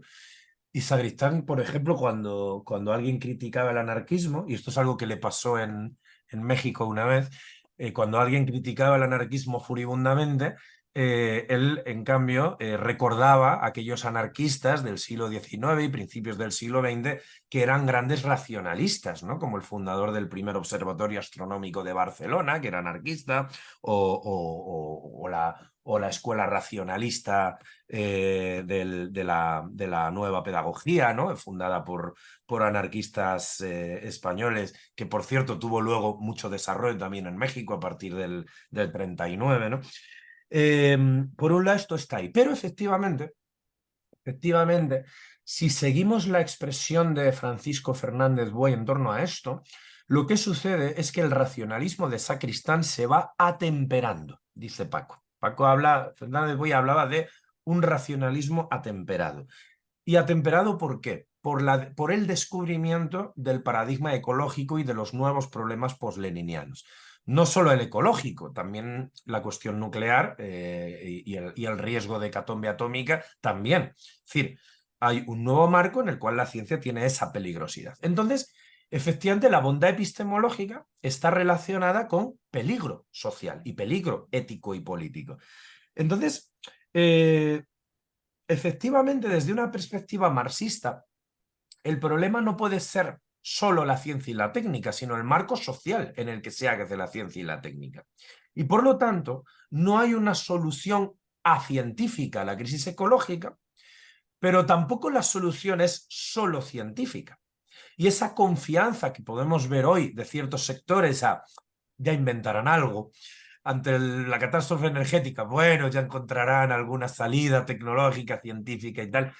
No, la cuestión es que el problema es político y por lo tanto la solución es política. No se puede esperar en una salida mágica desde la ciencia y la tecnología sin tocar las estructuras de poder que crean la ciencia y la tecnología hoy, ¿no?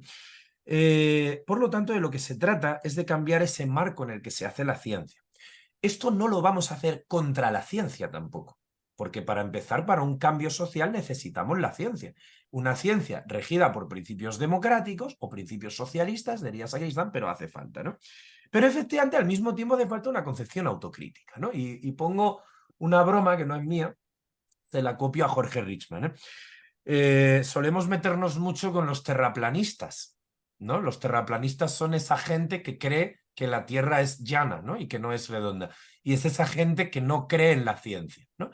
Entonces los terraplanistas son esa gente que se reúne, que tiene blogs, que tiene webs, que hace encuentros, que a veces se va en barco a buscar el fin del mundo y que no tienen idea de ciencia, ¿no? Y nos reímos mucho de ellos y creo que hacemos bien riéndonos de ellos. Pero claro, hay otra gente que es igual de irracional, que son los terrainfinitistas, aquellos que actúan como si la Tierra fuera infinita. Nosotros sabemos que la Tierra no es infinita. Sabemos que la Tierra es finita tanto como sabemos que es redonda. Sin embargo, los terrainfinitistas gobiernan el mundo, gobiernan el capital, gobiernan los bancos, gobiernan las empresas, dirigen la ciencia, son propietarios de la tecnología y no nos reímos de ellos. Son igual de irracionales. Y sin embargo, ellos son los dueños de la tecnología y de la ciencia privada, a pesar de que el consenso científico dice que no llevan razón y que vamos a un problema ecológico, climático, etcétera, etcétera, etcétera. Creo que esta broma ayudaría a entender un poco esa concepción autocrítica de la ciencia, ¿no? de la que hablaba Sacristán. Ok, muchas gracias. Tenemos todavía unos cuantos minutos más. No sé si alguien más quiera participar. Eh,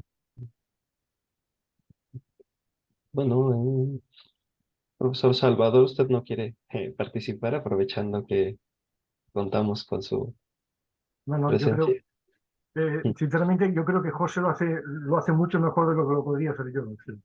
Muy Pues bien. lo está haciendo muy bien y yo no podría aportar nada que él no aporte. Muchísimas gracias por su invitación. Gracias.